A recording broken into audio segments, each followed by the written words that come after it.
십일조가 무엇인가? 하나님께서 왜 이스라엘에게 십일조를 하라고 명령하셨는가? 하늘나라 재정이 부족해서 그러셨는가? 놓쳐서는 안 될 중요한 것 중 하나가 십일조는 약속의 땅과 관련이 있다는 겁니다. 하나님께서 이스라엘 백성에게 십일조를 명령하신 것은 약속의 땅에 들어가고 난 후의 일이었습니다. 땅의 10분 1, 곧 땅의 곡식이나 나무의 과실이나 그 10분 1은 여호와의 것이니 여호와께 성물이라. 레위기 27장 30절. 하나님께서는 그 약속의 땅에서 나는 소산과 가축의 10분의 1을 꼭 하나님께 바치도록 했습니다. 그것은 하나님께서 어린 양의 피로 말미암아 은혜로 주신 그 약속의 땅에서 생산되는 모든 것은 하나님께서 은혜로 주시는 것이라고 고백하게 하는 것이었습니다. 그러므로 하나님은 하나님의 은혜를 기억하라는 의도에서 11조를 허락하신 겁니다. 그 땅과 그 땅에서 나는 소산은 하나님의 전투를 통해 너희에게 은혜로 주신 것이라는 것을 기억하라는 하나님의 의도가 숨어 있는 것이 바로 11조입니다. 그 11조가 어떤 것인지 조금 더 계시해 보면 너는 마땅히 매년에 토지 소산의 11조를 드릴 것이며 네 하나님 여호와 앞 곧 여호와께서 그 이름을 두시려고 택하신 곳에서 네 곡식과 포도주와 기름의 11조를 먹으며 또 내 우양에 처음 난 것을 먹고 내 하나님 여호와 경외하기를 항상 배울 것이니라. 신명기 14장 22절 23절. 여기 보면 하나님께서 11조를 권속들과 함께 먹으라고 하셨습니다. 그러므로 11조는 그 용도가 우리가 아닌 것처럼 단순히 레위인들의 생활비에 극한되는 것이 아니라 하나님께서 은혜로 주신 것을 다시 하나님께 바침으로 그 모든 것들이 은혜라는 것을 확인하고 그것을 자신과 권속들이 나누어 먹으며 잔치를 벌이는 것이 바로 11조인 겁니다. 그런데 23절을 보면 11조를 먹으라고 하시면서 내 곡식과 포도주와 기름의 11조를 먹으며 또 내 우양에 겨울 난 것을 먹고라고 말씀하셨습니다.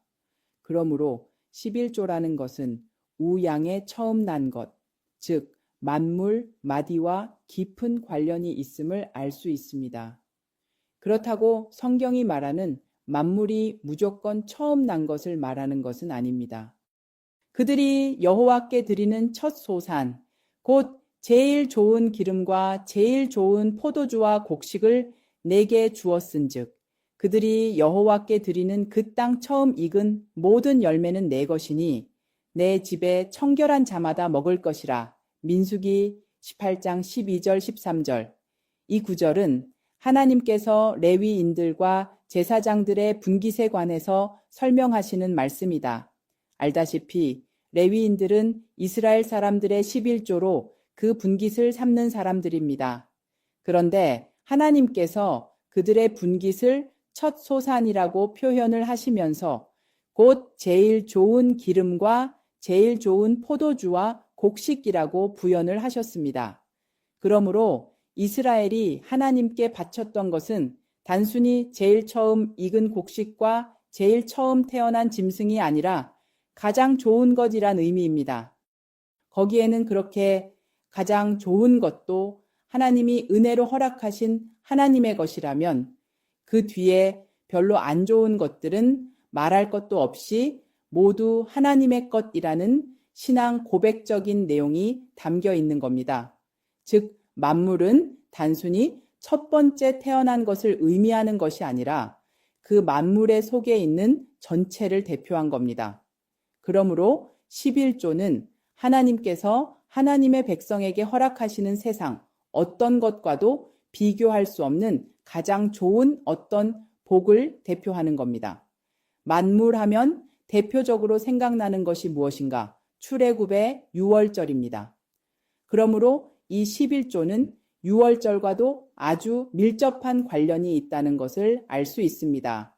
유월절에 애굽의 장자들이 다 죽었을 때 하나님께서 어린 양의 피를 문설주와 인방에 바른 이스라엘의 장자들을 모두 살려주셨습니다.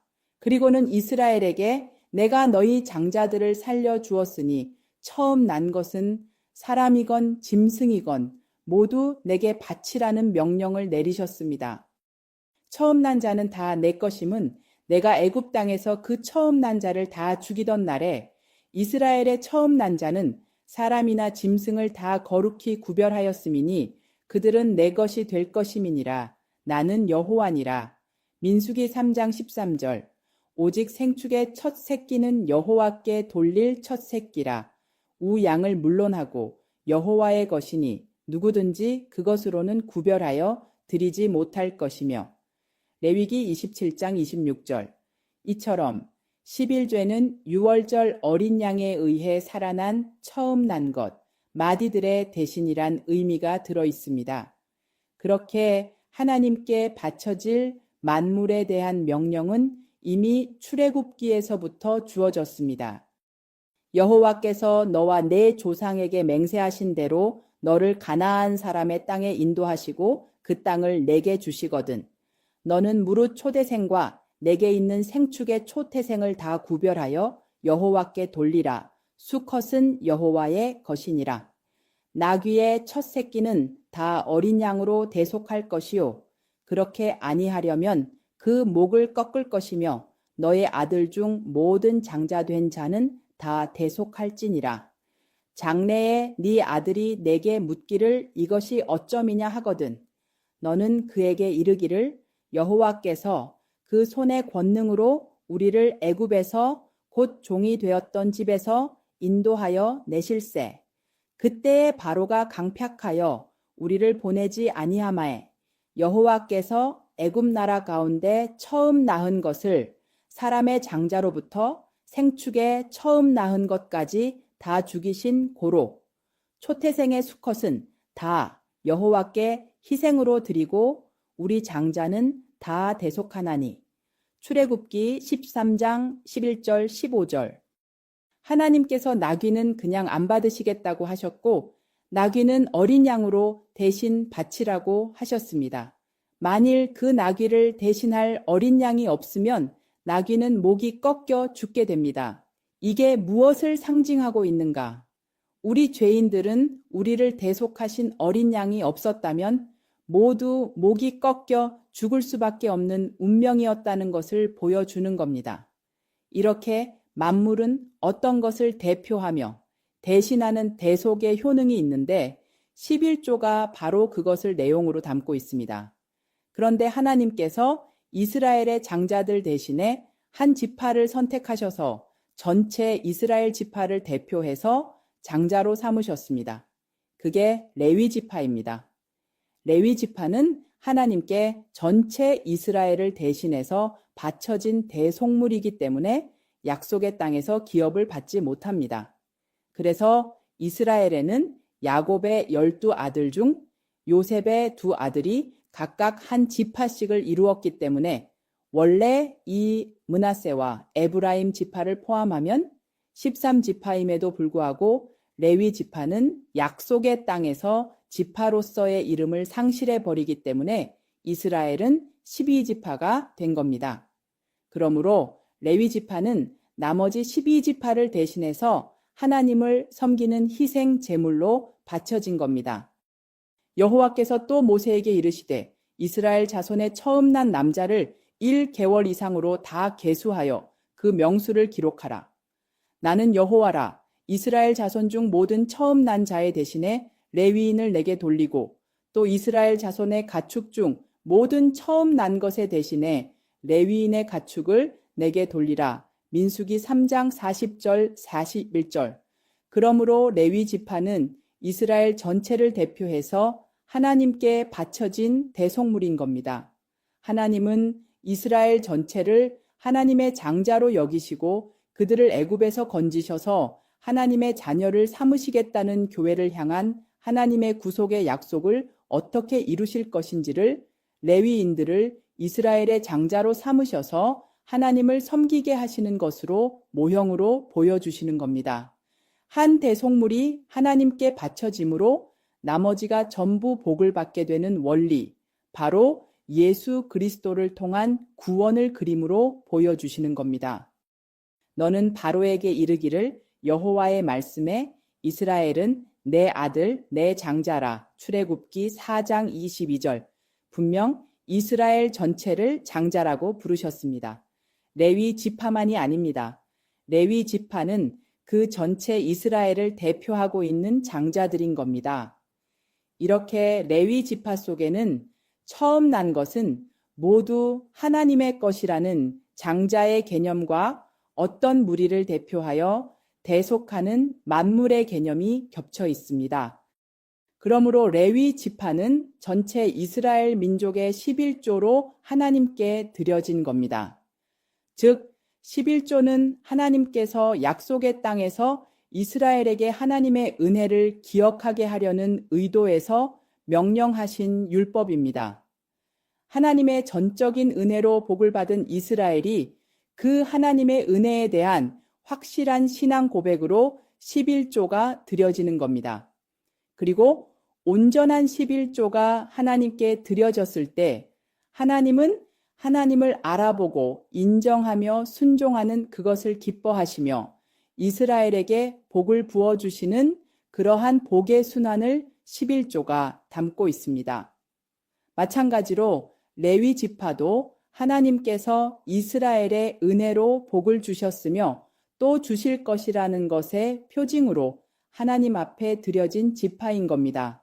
그래서 레위 지파가 제사를 잘 지내면 이스라엘 전체가 약속의 땅에서 복을 받게 되는 것이고 레위 지파가 제사를 잘못 드리면 하나님 섬기는 일을 소홀히 한 것이므로 이스라엘 전체가 벌을 받는 겁니다.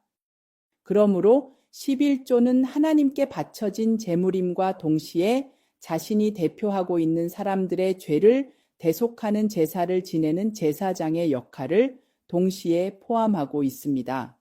11조 안에는 그 두 가지 내용이 다 들어가 있습니다. 그러니까 11조가 약속의 땅에서 하나님께서 주시는 모든 것은 하나님의 것이라는 하나님의 은혜에 대한 신앙 고백인 것처럼 레위인들이 하나님께 구별되어 바쳐진 것, 또한 그 레위인들의 희생으로 말미암아 온 이스라엘이 복을 받게 된다는 구속사 전체가 그 안에 들어 있습니다. 이처럼 11조는 단순히 물질적인 소득의 10분지 1을 하나님께 떼어 바친다는 것이 아니라 그 안에는 아주 중요한 11조의 정신이 들어 있습니다. 신명기 14장 24절에서 29절을 보면 그러나 네 하나님 여호와께서 그 이름을 두시려고 택하신 것이 내게서 너무 멀고 행로가 어려워서 그 풍부하 주신 것을 가지고 갈 수 없거든. 그것을 돈으로 바꾸어 그 돈을 싸서 가지고 네 하나님 여호와의 택하신 것으로 가서 무릇 내 마음에 좋아하는 것을 그 돈으로 사도의 우양이나 포도주나 독주 등 무릇 내 마음에 원하는 것을 구하고 거기 내 하나님 여호와의 앞에서 너와 내 권속이 함께 먹고 즐거워할 것이며 네 성읍에 거하는 레위인은 너희 중에 분깃이나 기업이 거하는 자니 또한 저버리지 말지니라. 매 3년 끝에 그해 소산의 10분 1을 다 내어 네 성읍에 저축하여 너희 중에 분깃이나 기업이 없는 레위인과 네 성중에 우거하는 객과 및 고아와 과부들로 와서 먹어 배부르게 하라. 그리하면 네 하나님 여호와께서 너희 손으로 하는 범사에 내게 복을 주시리라. 이렇게 11조는 단순히 소득의 10분의 1을 하나님께 바친다는 것보다 하나님께서 은혜로 허락하신 것이 다시 그 하나님께 바쳐진 것을 또 다시 받아서 먹으며 즐기는 겁니다. 단순히 바치는 것이 목적이라면 성전이 아무리 멀어도 끝까지 끌고 와야 합니다. 그래야 맞습니다. 그런데 하나님은 성전이 너무 멀면 그 11조를 팔아서 너희가 제일 먹고 싶은 것을 사라. 그리고 그것을 권속들과 함께 먹으라 하셨습니다. 그러므로 11조는 하나님의 은혜를 누리고 즐기는데 진정한 의미가 있습니다. 우리가 단순히 11조를 내게 주신 소득의 10분의 1을 바치는 것이라고 정의를 하는 것은 하나님께서 우리에게 은혜로 허락하시는 것이 이 땅의 물질뿐이라는 이 세상의 시대 정신이 낳은 악마적인 발상인 겁니다. 정말 하나님이 우리에게 주시는 것이 단순인 물질뿐인가? 이 11조가 담고 있는 것을 좀 더 정확하게 이해를 하려면 최초의 11조가 드려졌던 창세기를 가봐야 합니다.